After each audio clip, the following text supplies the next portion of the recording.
তো আজকে যে গল্পটি বলবো সেই গল্পটি বলেছেন একজন গবেষক বা ভ্রমণকারী, যিনি রাতের বেলা ভুল করে কুলধারা গ্রামে পৌঁছে গিয়েছিলেন। আর কুলধারা হচ্ছে রাজস্থানের জয়সলমীরের মরুভূমির অঞ্চলে অবস্থিত একটি প্রত্যন্ত গ্রাম। এই গ্রামটি প্রায় 200 বছর ধরে জনশূন্য।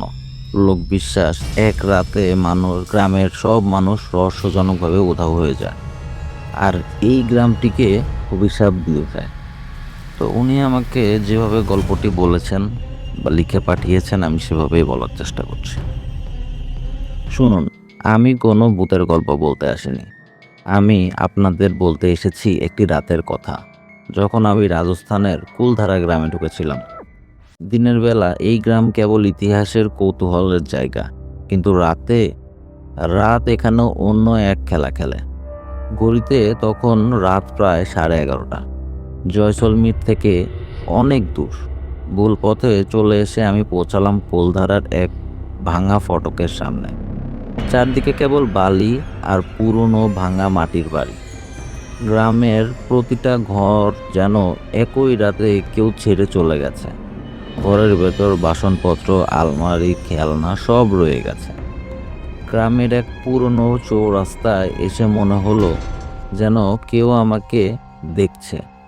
আমি জোরে ডাক দিলাম, কে কে আছেন ওখানে? কেউ উত্তর দিন। কোনো উত্তর এলো না, শুধু বাতাসের শব্দ।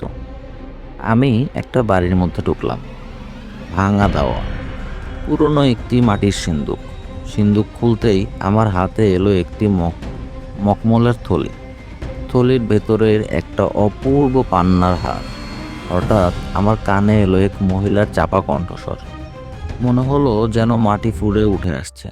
ওইটা আমার মেয়ের জন্য রাখা ছিল, ওইটাকে ছুঁস না।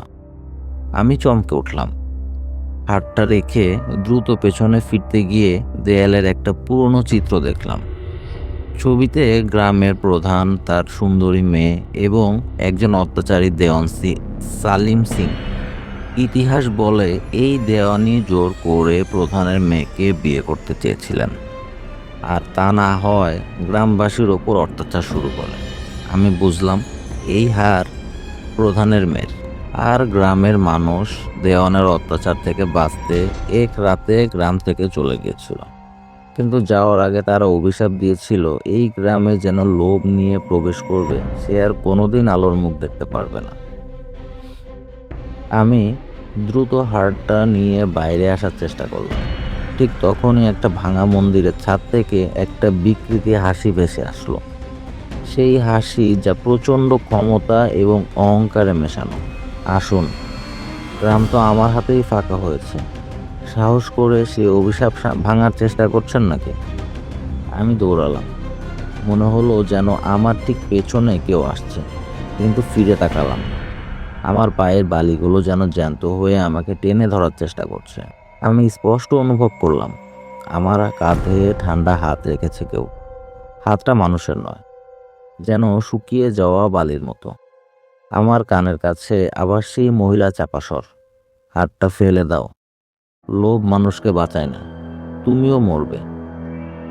আমি প্রাণপণে ছুটে ছুটে ফটকের সামনে এসে পান্নার হারটা ছুঁড়ে ফেলে দিলাম। হারটা বালিতে পড়ার সঙ্গে সঙ্গে পুরো গ্রামে একটা তিক্ত আর্তনাদ উঠল, যেন একসঙ্গে হাজারো মানুষ চিৎকার করে উঠল। সাপ মুক্তির চিৎকার। আমি আর এক মুহূর্তও দাঁড়াইনি, ছুটে গ্রাম থেকে বেরিয়ে আসে। যখন ভোর হলো আমি ফিরে দেখলাম কুলধারাকে, শান্ত, বালি ঢাকা, যেন কিছুই ঘটেনি। কিন্তু জানেন, আজও আমার মাঝে মনে হয় সেই পান্নার হারটা ফেলে আসাটা কি ভুল ছিল? লোভ আমাকে তাড়িয়েছিল, কিন্তু হারটা তো ছিল একটা মেয়ের। হয়তো সেই হার ফিরিয়ে দেওয়ার জন্য।